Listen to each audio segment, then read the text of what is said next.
Then I got a surprise call from Marcus, who runs the design studio next to my office.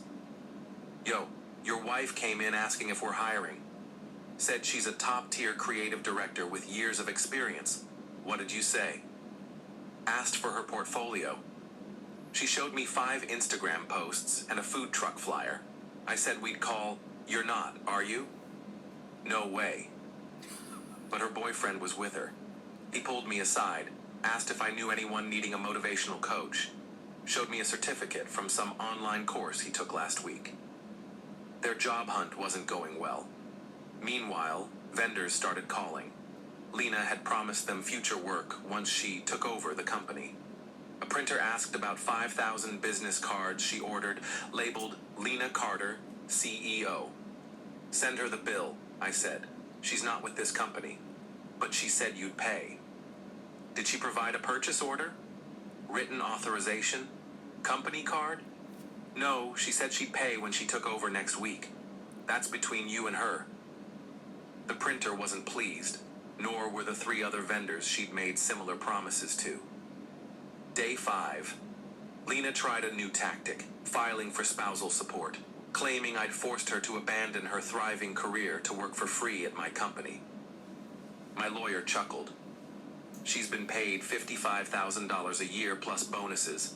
I have the pay stubs. Also, what thriving career? Her last job before you married was part-time at a gift shop. Can she claim part of the business? Premarital asset, never commingled, 0 claim. She might get temporary support, but with her public announcement of leaving you for another man, good luck. Day 6. The real fun started. Felix's ex-girlfriend messaged me on social media. Is your soon-to-be ex with Felix Grant? Unfortunately. LOL, good luck to her. He owes me $3,000. Said he was investing it in his coaching business. Spent it on concert tickets and vape pens. He only dates women with money. When I cut him off, he was gone in a week. How long did that take? As long as it took me to realize his business was just him ranting about manifesting while gaming all day. I thanked her and dug deeper. Felix had a pattern. 3 ex-girlfriends, all of whom he'd lived with, all of whom had bankrolled him.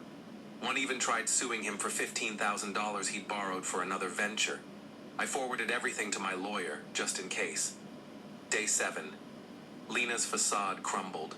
She showed up at my house with her sister and a police officer, claiming I was blocking her from her belongings. The cop looked exhausted before we spoke. Sir, your wife says you've locked her out of her home.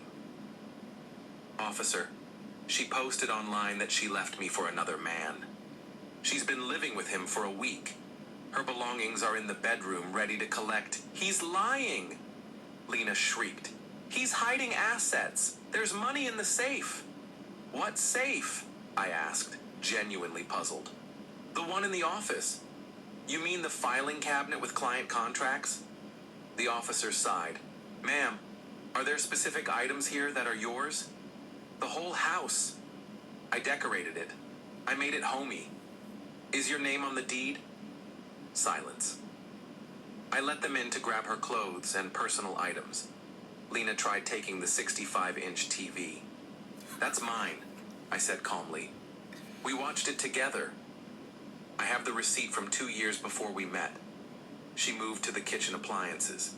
These are mine. I cook. Receipts in my email, bought during my single days. The officer was done. Ma'am, take your clothes and personal items. That's it. As they left, Lena grabbed my grandmother's porcelain set from the dining room display. Those are family heirlooms, I said. You never use them. Still not yours. She smashed them on the floor, every piece shattered. The officer arrested her for vandalism. Vanessa screamed I was probably abusive and drove her to it. The cop shook his head and put Lena in the car. Update 3. Lena was released on bail. Felix didn't pay it. Her parents did. She jumped back on social media with a new story. I was a manipulative narcissist who'd trapped her in a financial cage. Oh man, I don't know. smashing family heirlooms, declaring things that you've never purchased to be yours because of how you use them or how often you use them. Man, if that cop wasn't there, shots would have been fired. I'm telling you. That would have went bloody. But hold on, because part 4 is coming up, and we'll talk about it.